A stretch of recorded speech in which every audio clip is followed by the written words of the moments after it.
Hi, welcome back to Living in Hope Storytime. This is Barbara Hagler with Sherwood. He's taking a nap today while he's listening. Remember, we are reading through Hope Farm Adventures, Speedy Steve, the Rocket Rabbit. And we are on chapters 7 and 8.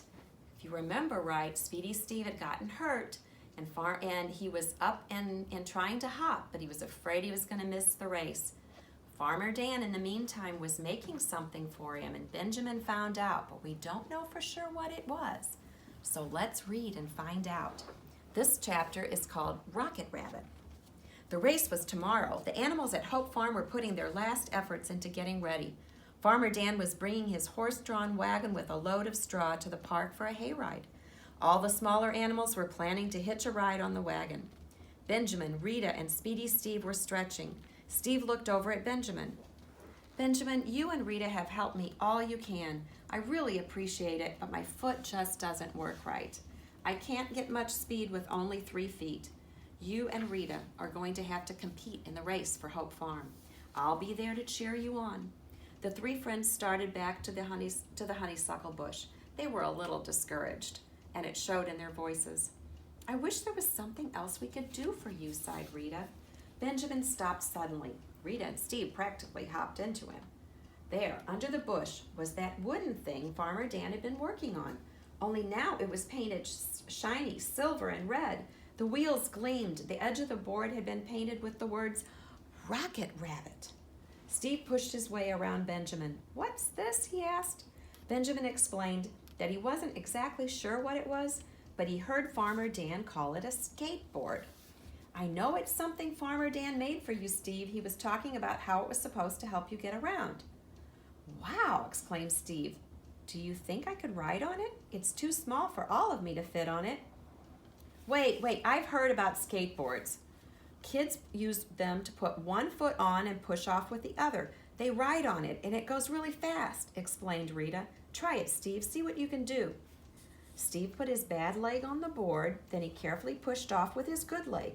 He let his front paws help him balance. It felt strange at first and didn't work too well on the grass under the bush, but he was excited. Let's go over on the driveway and see if it works better there, he cried. Benjamin and Rita followed Steve, who was beginning to sound like their old friend again.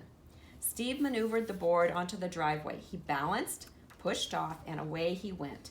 He was flying again. Steve was so happy to feel the wind pick up his ears as he rode down the drive. He flew around the circle and back to his friends who were cheering him on. Way to go, Steve, they cheered. Do you think you can ride it in the race tomorrow? Steve's eyes got bigger as he thought about it. Maybe the race is being held on the paved path at the township park.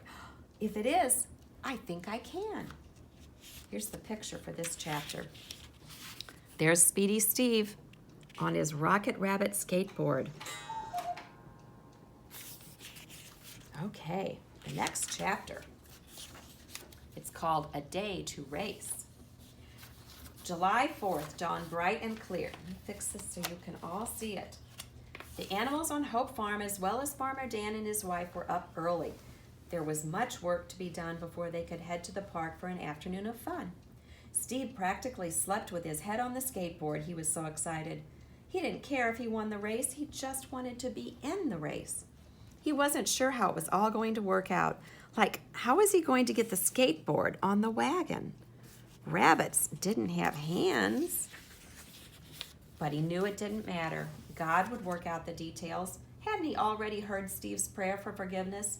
Hadn't he already provided a way for Steve to get around with Farmer Dan's skateboard? Didn't Steve have friends who cared for him? It was a great day on Hope Farm. Just before noon, Farmer Dan pulled the wagon out of the barn. He brought his horses one at a time around the wagon to hitch them to it. Some of the bales of straw that were going to be loaded on the wagon just happened to be stacked close by it in such a way that all the smaller animals were able to hop onto the bed of the wagon. Benjamin and Rita made their way onto the wagon. Steve stood next to the bale of straw with his Rocket Rabbit skateboard by his side. How was he going to get it onto the wagon? Without it, he knew he couldn't compete in the race. Hey, little fella, need some help? Clyde, one of the Farmer Dan's workhorses, was standing nearby, ready to be harnessed to the wagon. Without even waiting for an answer, he bent his neck, picked up the skateboard with his mouth and laid it on the wagon. See? Steve hopped up on the stack of straw and settled himself next to the board. "Thank you, Clyde. You are very kind," he said, and smiled to himself. He knew God would get that skateboard to the park for him, but he never imagined that. Okay, that's our 2 chapters for today. We have 2 more left in the book. It's getting kind of exciting. Steve is able to go to the park and race. It's going to be fun. We'll see you next time.